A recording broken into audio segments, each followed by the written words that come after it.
India versus Sri Lanka second test. India এইখন মেটছো বৰ্তমান জিকাৰ দিশত গৈ আছে আৰু আজি ডে 3 আছিল, ডে 3 শেষ হ'ল।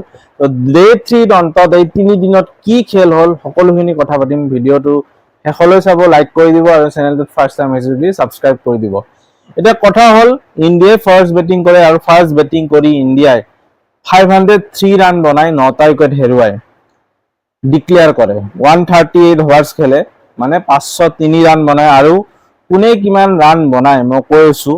লগতে শ্ৰীলংকাই বৰ্তমান আজিৰ দিনত 265 ৰান বনায় 8টা উইকেট হেৰুৱায় আৰু শ্ৰীলংকাক এতিয়াও 238 ৰান লাগে আমাৰ ইণ্ডিয়াৰ ৰানটো স্ক'ৰটোৰ লেভেল কৰিব, সমান কৰিব, তাৰ ওপৰতহে লিড হ'ব।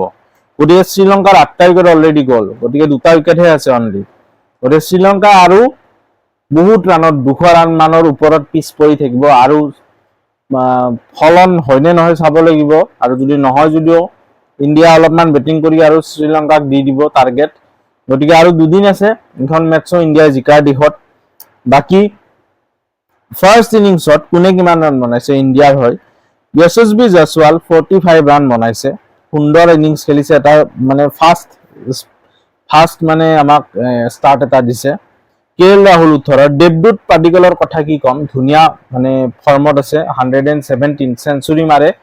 লগতে শুভমান গিল 50 ৰান, ঋষভ পণ্টো 63 ৰানৰ নক এটা খেলে, ৰবীন্দ্ৰ জাদেজাও 43 ৰানৰ এটা ইনিংছ খেলে। লগতে Dhruv Jurel again centurion 115 run বনায়।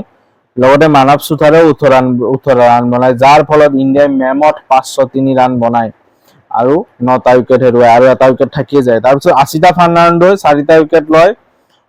অলপ গেমিও হয় জয়সৱালৰ লগত, তো আমি অলৰেডি দেখিছোঁ।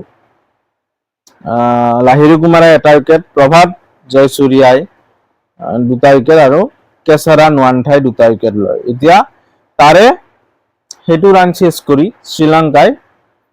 শ্ৰীলংকাৰ হৈ কোনে কোনে খেলে, ভাল খেলে মই কৈ আছোঁ। পাচিন্দু চুৰিয়া বান্দাৰা য়ংষ্টাৰ প্লেয়াৰ 80 ৰান বনায় 80। আৰু লগতে সোনাল ডিনুচা, মই সোনাল ডিনুচাৰ কথা কৈছোঁ। ফাৰ্ষ্ট টেষ্টখনতো সোনাল ডিনুচাই 2টা ইনিংছত ভাল প্ৰদৰ্শন কৰিছিল আৰু এইখন মেটছতো সোনাল ডিনুচা ভাল প্ৰদৰ্শন কৰিছে। 85 ৰানত বৰ্তমান বেটিং কৰি আছে সোনাল ডিনুচাই আৰু লাহিৰু কুমাৰৰ লগত। গতিকে সোনাল ডিনুচা শ্ৰীলংকাৰ কাৰণে এটা প্লাছ পইণ্ট এক্সপেক্টৰ প্লেয়াৰ হ'ব গৈ আছে ইন ফিউচাৰত।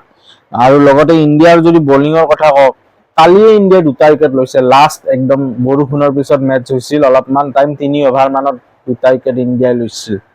আৰু প্ৰসিদ্ধ কৃষ্ণা আৰু মানৱ চুথাৰে 3টা উইকেট লয়। লগতে মহম্মদ সিৰাজে 1টা উইকেট লয় আৰু ৰবীন্দ্ৰ জাদেজাই 1টা উইকেট লয়। তো এইখিনি হ'ল চামাৰী বৰ্তমান ডে 3 অন্তত মেটছখনত। আৰু মেটছখনৰ যদি কথা কওঁ, দুদিন আছে, মই কৈছোঁ মেটছখনত বৰষুণ যদি দিয়েও তথাপিও মেটছখন ফিনিছটো হ'বই। মেটছখনটো ড্ৰ নহয় বা মেটছটো মানে শ্ৰীলংকাই জিকাৰ আশা একদম কম। ইণ্ডিয়াই মেটছখন জিকি যাব, একদম আৰামত জিকি যাব ইণ্ডিয়াই। কালি ইণ্ডিয়াই প্ৰথম আধা ঘণ্টা মানতে এই 2টা উইকেট যদি লয়, মেইনলি সোনাল ডিনুচাৰ উইকেটটো যদি পৰি যায়, তো খেল খতমেই মানে শ্ৰীলংকাৰ। তো মোৰ হিচাপততো আধা ঘণ্টাৰ ভিতৰত ইণ্ডিয়াই হেৰি কৰি দিব, শ্ৰীলংকাক ডান এণ্ড ডাষ্টেড কৰি দিব আৰু 10 ৰান মান বনাব পাৰে, 10, 15, 20 ৰান মান বনাব মেক্সিমাম। 200ৰ ওপৰত থাকিব লিড। আৰু ইণ্ডিয়াই যদি বেটিং কৰিব আহে, স্পীডত খেলিব, উইকেট পৰিলেও 350 মান বনাই দিব, টাৰ্গেট দি দিব। 150-200 মান যদি বনাই দিয়ে 400 মান হৈ যাব টাৰ্গেট। স্পীডত খেলি মোটামুটি ইণ্ডিয়াতো 30-35 অভাৰ মান খেলিব, 40 অভাৰ মান খেলি দিব পাৰে। আৰু বাকী অভাৰখিনি যদি শ্ৰীলংকাক দিয়ে, কালিৰ ভিতৰতে খেলা শেষ হৈ যাব পাৰে। ইণ্ডিয়াই যদি ভাল বলিং কৰে, কালিয়ে শ্ৰীলংকাক অল আউট কৰি দিব পাৰে। তো তেনেকুৱা লাগিছে। ডে 5লৈ তেতিয়া মেটছ নাযায়, আৰু যদি বৰষুণ দিয়ে ডে 5লৈ মেটছ অভিয়াছলি যাব।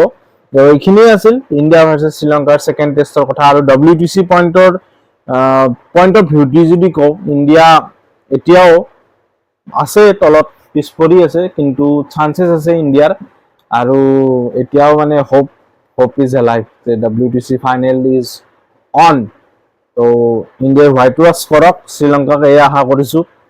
তো এইখিনিয়ে আছিল ভিডিও কেনেকুৱা পালে জনাব ভাল পালে সাবস্ক্ৰাইব কৰি দিব লাইক কৰি দিব ভিডিওটো আৰু শেয়াৰ কৰিব till then bye bye. Audio Jungle.